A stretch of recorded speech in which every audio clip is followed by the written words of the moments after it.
কেমন আছিস? প্রিমিয়ারে কতটা ভালো? সবাই জিজ্ঞেস করছে কেমন আছিস, সত্যি কথা বল, কতটা ভালো আছিস বল।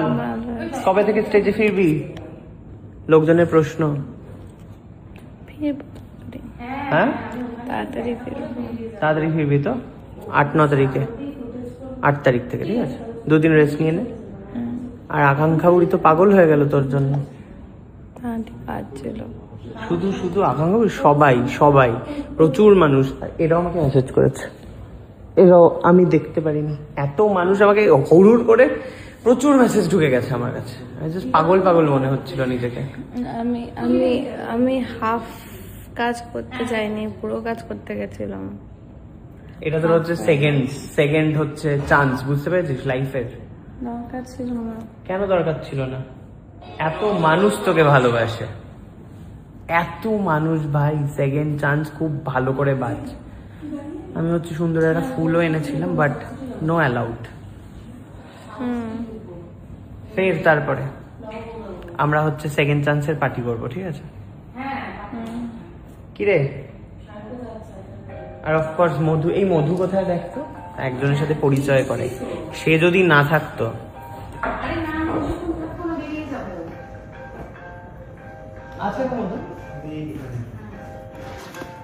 তো দাও,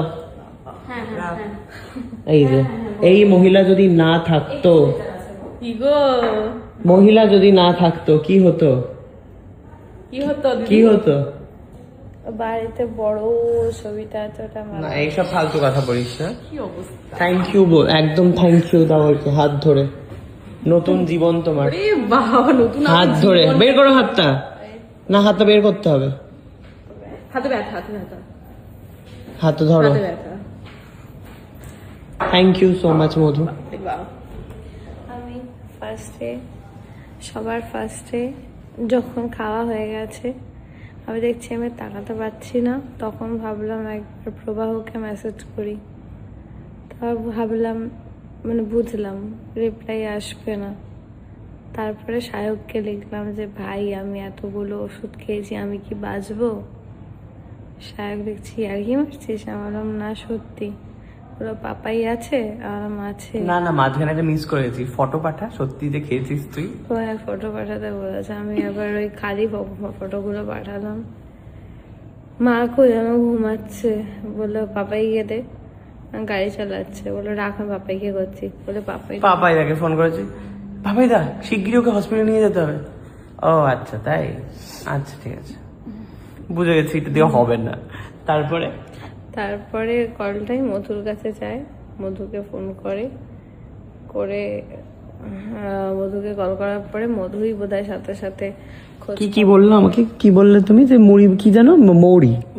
মৌরি খাচ্ছিল, ঢপ মেরেছে, দেখেছো? পুরোপুরি ঢপ। হ্যাঁ, আমাকে বকাও দিল একটু, যাই হোক না কেন, বকাঝকা করেই মাঝে মাঝে। খুবই বকিস রে তুই ওকে। আমাকে কিন্তু বলেছে তোর সাথে যা যা করেছিস সব আমাকে বলেছে, মনের দুঃখের কথা জানিয়েছে। ভালো তো, একবারে লেখাশোটা চুকে যেত। দেখছো এখনো বলে যাচ্ছে সব কথা। না, মৌরি খেতে দিয়েছিল, আমি মৌরিটাকে তুলে পকেটে না ঢুকিয়ে ফেলে দিয়েছিস? না, প্রথমে যেতে যেতে ট্যাবলেট গুলোকে খুলে পকেটে রেখেছি, তারপরে বেরিয়ে ওগুলোই খেয়েছি।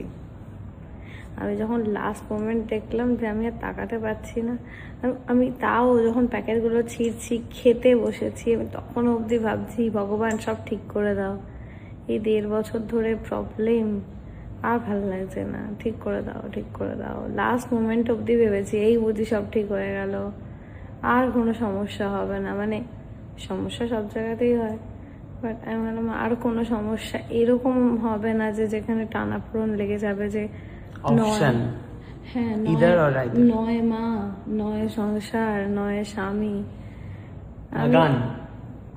আমি এটা আমি তোর ব্লগেই বলছি, কাউকে বলিনি।